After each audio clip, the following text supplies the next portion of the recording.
Hello friend, फिर से एक न्यू वीडियो में आप लोगों का स्वागत है। आज देखने वाले हैं हिंदी का चैप्टर 2। हिंदी का जो चैप्टर 2 20 के दांत है। देखिए इससे क्या क्या ऑब्जेक्टिव पूछेगा।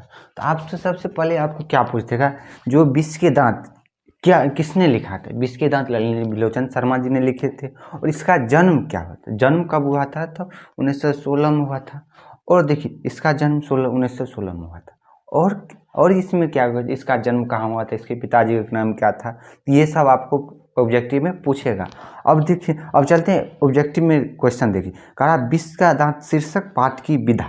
विधा मतलब क्या होता है, प्रकार होती। विधा मतलब प्रकार होती। तो ये किस प्रकार की है। अब देखिए क्या है, निबंध है क्या नहीं। अब देखिए ये इसके लिए हम एक ट्रिक बताए थे आपको, नहीं हुआ तो इसका लिंक दे देंगे ऑब्जेक्टिव में। वो कह रहा है जैसे शर्मा जी क्या 20 के दांत, शर्मा जी सब तो सोना चांदी, लेकिन शर्मा जी क्या लगाते हैं 20 के दांत। और वही 20 के दांत क्या था, कहानी क्या है।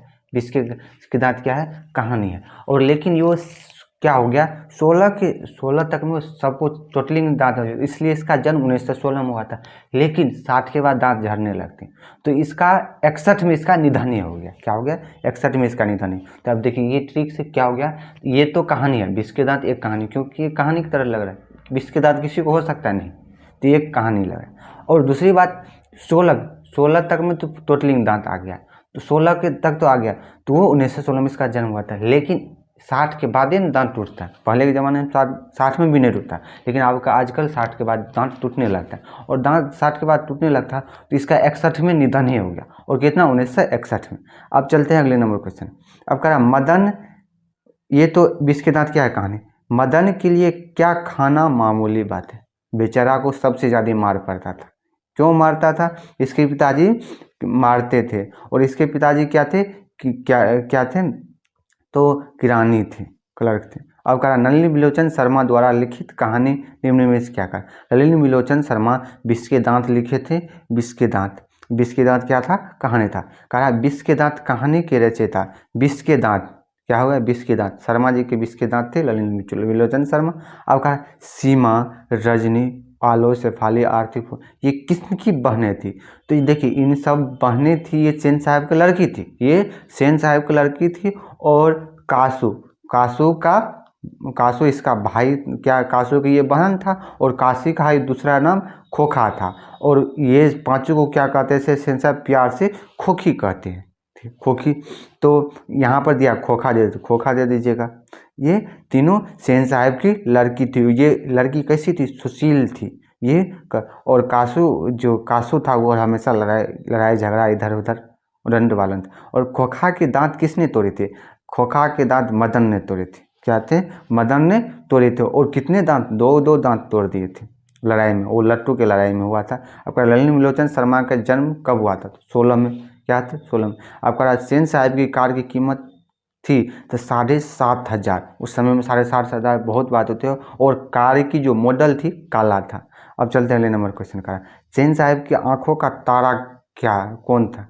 आंखों का तारा खोखा था, क्योंकि ये इनकी 5 को लड़की हुई थी। ये सब मतलब ये चाह रहे थे मेरा बेटा, लेकिन ये आस छोड़ दिए थे, तब जाकर 5 में इसका खोखा हुआ था। और खोखा की बहुत मानते थे। और इसको क्या बनाना चाहते थे, खोखा को इंजीनियर भी बनाना चाहते थे।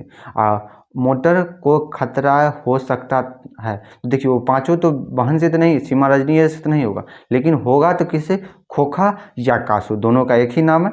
खोखा बोलिए या कासू, दोनों एक ही पक्षी का नाम। अब चलते हैं, किसके अनुसार सेनों के सिद्धांत क्या हो गया, किसके अनुसार सेनों ने सिद्धांतों को भी बदल दिया। ये हार मान लिए थे, क्या ये हार मान लिए थे कि अब हमको बेटा नहीं का। तो वो क्या, खोखा के अनुसार, खोखा जब हुआ था तो अपना इस सिद्धांत को भूल गया। अब चलते अगले नंबर क्वेश्चन। अगले नंबर क्वेश्चन का ऐसे ही लड़के आगे चलकर गुंडे, चोर, डाकू बनते हैं। यह पंक्ति कहानी के पात्र से ले गए। अब देखिए कहानी के पात्र यदि किस कहानी से ले गया तो ये 20 के दांत होगा।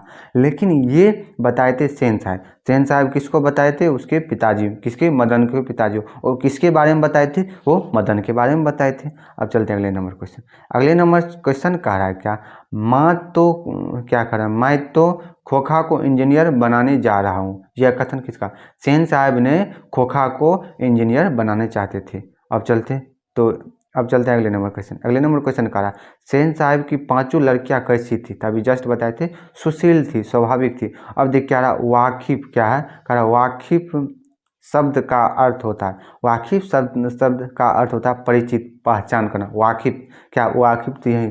तो आज के लिए इतनी। यदि आपको इस वीडियो से संबंधित कहीं भी प्रॉब्लम हो आप कमेंट करें। तब तक के लिए बाय बाय, टेक केयर, स्वस्थ रहिए, मस्त रहिए।